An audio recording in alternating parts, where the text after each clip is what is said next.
I used to work at a hospital doing transport for a couple of years. The transport home base was in the basement of the hospital, where all the laundry was done and supplies were also sorted. On this particular night, I found myself alone in the basement, surrounded by an eerie quiet. The only sounds were the distant hum of the machines and the occasional creak of the building settling. The isolation felt heavy, like a tangible presence. Suddenly, I heard whistling at the end of the hallway by the elevator. My curiosity was piqued, and I poked my head around the corner, fully expecting to see my only coworker on duty that night. But there was absolutely no one there. I shrugged it off, telling myself I wasn't easily spooked. Nights were usually slow, so I settled into the break room with some snacks, trying to shake off the unsettling feeling. Just as I was starting to relax, a loud bang shattered the silence. My heart raced as I stepped into the hallway, only to see a hospital bed rolling down the corridor, bumping into the walls. At this point, I was convinced my coworker was playing a prank on me. I radioed him, only to hear his voice calmly reply that he was upstairs in the cafeteria. Skeptical, I decided to catch him in the act. As I walked past the laundry room, the washing machine suddenly roared to life. The sudden noise was jarring, and I popped my head inside, expecting to find him hiding, but the room was completely empty. A chill ran down my spine. Determined to uncover the truth, I stepped into the laundry room. The instant I did, the machine stopped dead. I froze, my breath catching in my throat. Panic surged through me, and I bolted for the elevator. As I waited for the elevator doors to open, the whistling started again, echoing through the empty hallway. The sound was haunting, reverberating off the cold, sterile walls. I was now certain I was the only person in the basement. My pulse quickened, and as I glanced down the corridor, I saw boxes of gloves, tissues, and packages of tubes tumbling off the shelves, one by one as if pushed by an invisible hand. Goosebumps prickled my skin, and my hair stood on end. A gut-wrenching feeling of being watched consumed me. Just as the elevator doors slid open, I felt a faint, icy touch brush against my arm. It was as if an unseen entity was making its presence known. I jumped into the elevator, my heart pounding, and rushed upstairs to find my coworker in the cafeteria. Bursting in, I breathlessly recounted my experience, my voice trembling. The terror of that night haunted me, and I dreaded working late shifts after that. Not long after, I transferred out of that hospital, desperate to escape the memory of what had happened. The most chilling realization hit me later, as I replayed the events in my mind. The whistling that I had heard in the basement. I often whistled mindlessly to myself at work. Whatever paranormal presence had been there with me, it had been mimicking me.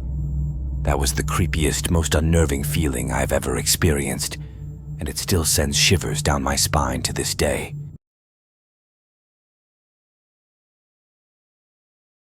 I once had a bizarre and terrifying experience when I was in my early 20s, working an office job in a 5-story building in the heart of the city. My office was on the 4th floor, and I had just been promoted. This new role, while exciting, unfortunately meant I often had to stay late into the night to finish my work. One evening, as the clock neared 11 p.m., I finally wrapped up my tasks. The office was eerily quiet, the kind of silence that makes you acutely aware of your own breathing. I locked up the office, the sound of the key turning echoing down the empty corridor, and headed downstairs. As I reached the lobby, I exchanged goodbyes with the security guard, a familiar face who had always been there, and left the building. The next day, I walked into a scene of chaos. The building had been broken into. Police officers were swarming the place, and the atmosphere was thick with tension. One of the officers pulled me aside for questioning. I explained that I had stayed late the previous night and was absolutely certain I had locked everything up before leaving. My mind raced as I tried to recall every detail of the night before. Had I missed something? Curious and anxious, I asked the officer about the security guard and where he had been during the break-in. The cop gave me a strange, almost bewildered look and and went to fetch my boss. My boss came over, his face pale and serious, and asked what I was talking about. The officer then asked my boss if the building had a security guard. My boss shook his head slowly, explaining that the security guard had died a week ago, and they hadn't yet hired a replacement.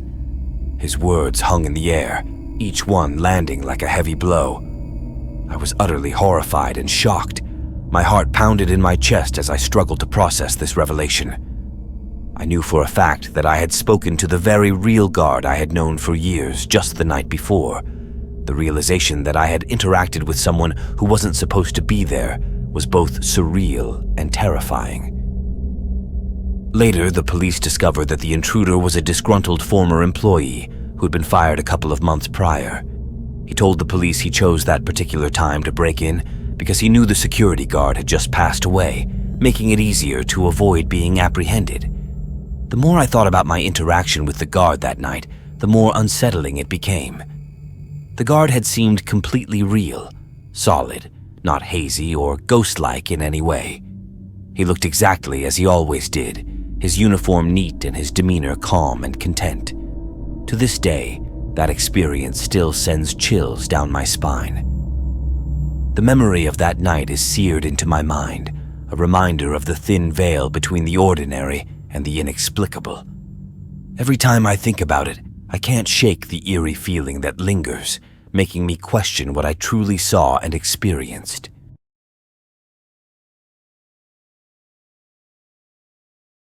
I used to be a bartender at the Barbie Hotel for several years, and I still help out occasionally. However, after a particularly terrifying experience, I will absolutely never work a closing shift there where I am the last one in the building again.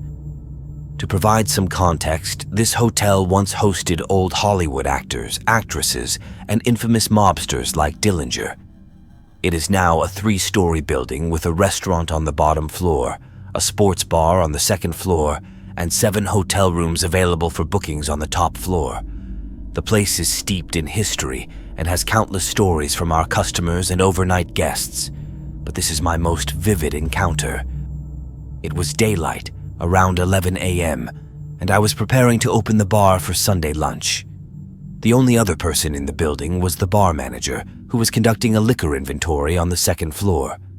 I was walking down the stairs to the ground floor to get some silverware from the kitchen. As I entered the restaurant, I glanced across the dining area and saw a man's legs in dress slacks and dress shoes walking up the opposite stairway. He was already near the top, so I couldn't see the upper part of his body anymore. I called out a greeting, but there was no response. Bear in mind that all doors were locked from the outside. No one could enter without the manager or myself letting them in. Puzzled, I went up to the second floor and asked the manager who his visitor was and why he was wandering around the dining area. He looked at me, confused, and said he didn't have anyone visiting and that it was just the 2 of us in the building. I explained that I had clearly seen someone walking up to the banquet area. Alarmed, he decided to check it out. We devised a plan. He would enter through the banquet door while I went down through the dining area and back up the other stairwell so we could catch the intruder, as there was no other way out. Reluctantly, I agreed and headed on my way. I walked down the first stairwell, crossed the dining room, and climbed the other stairwell. As I reached the top, I saw the manager come through the door on the other side. There was no one else in the room.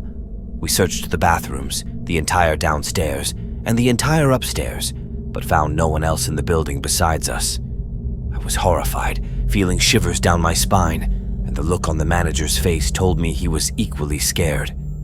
From that day forward, I refused to be alone in that building ever again.